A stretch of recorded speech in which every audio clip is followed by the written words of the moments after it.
Bismillahirrahmanirrahim. Assalamualaikum warahmatullahi wabarakatuh. Hello everyone, perkenalkan nama saya Dewi Sahruni. Saya merupakan mahasiswi PPG calon guru di Universitas Islam Makassar. Hari ini saya akan mempresentasikan tugas ujian akhir semester saya, yaitu esai analisis dan refleksi tentang asesmen pembelajaran pada mata kuliah pemahaman tentang peserta didik dan pembelajarannya. Oke, dalam essay ini saya akan menganalisis dan merefleksikan penerapan asesmen formatif yang saya lakukan saat mengajar bahasa Inggris dengan topik memo di SMA Negeri 23 Makassar, khususnya di kelas 10 Merdeka 1.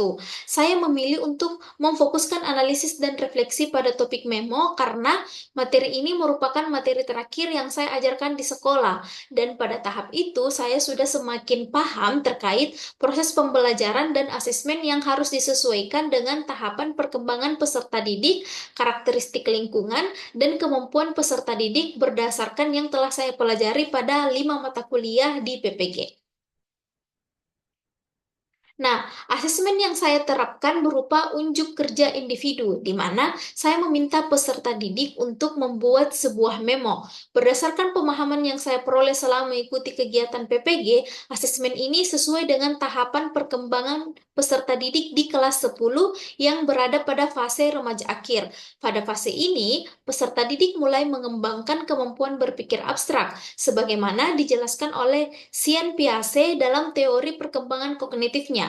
Pada tahap formal operasional, remaja mulai mampu memproses informasi secara sistematis dan logis. Dalam konteks asesmen, tugas yang meminta peserta didik untuk membuat memo, baik memo resmi maupun tidak resmi, dapat membantu mereka mengembangkan kemampuan berpikir kritis dan memahami konteks komunikasi. Hal ini sejalan dengan teori Piaget yang menekankan bahwa di fase ini peserta didik dapat mengelola tugas yang membutuhkan pemikiran yang lebih abstrak dan kompleks. Nah, pengembangan keterampilan menulis dan berpikir dipupuk melalui kebebasan dalam memilih topik memo serta penggunaan format yang tepat. Dalam hal ini, pendekatan pembelajaran diferensiasi saya terapkan dengan memberikan perhatian khusus terhadap kebutuhan individu peserta didik. Tugas yang diberikan disesuaikan dengan tingkat kemampuan peserta didik, baik yang memiliki kemampuan tinggi, sedang, maupun rendah. Peserta didik dengan kemampuan tinggi saya minta untuk membuat memo resmi dengan pengembangan kosakata yang lebih luas. Kemudian, peserta didik dengan kemampuan sedang saya minta membuat memo yang lebih sederhana. Sementara itu, peserta didik dengan kemampuan rendah saya minta untuk membuat memo tidak resmi sesuai dengan struktur memo yang telah mereka pelajari.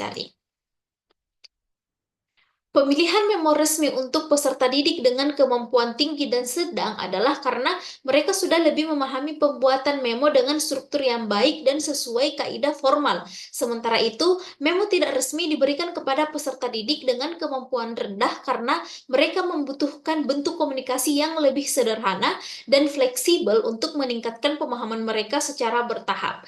Pendekatan diferensiasi ini memungkinkan peserta didik untuk berkembang sesuai dengan standar yang diharapkan, sekaligus memberikan ruang bagi mereka untuk belajar dari kesalahan melalui umpan balik yang konstruktif.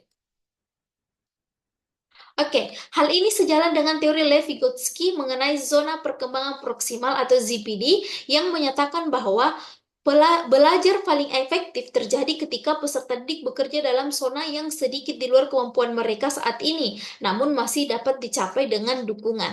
Dengan memberikan tugas yang disesuaikan dengan tingkat kemampuan peserta didik, saya memberikan dukungan yang tepat sesuai dengan ZPD mereka, memungkinkan mereka untuk mengembangkan keterampilan dengan cara yang sesuai dengan kapasitas mereka.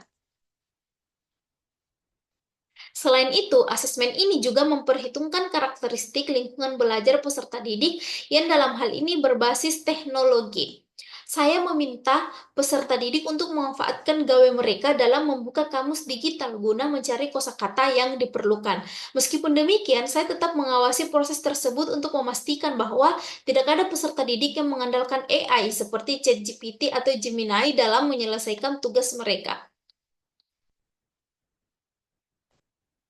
Asesmen formatif ini juga dirancang untuk memberikan ruang bagi peserta didik dalam memberikan umpan balik terhadap proses pembelajaran. Terdapat tiga cara utama untuk mendorong umpan balik tersebut. Pertama, melalui refleksi mandiri, di mana pada kegiatan penutupan saya mengajak peserta didik untuk merefleksikan materi yang telah mereka pelajari, mengidentifikasi bagian yang sulit mereka pahami, dan menyampaikan hal-hal yang ingin mereka ketahui lebih lanjut.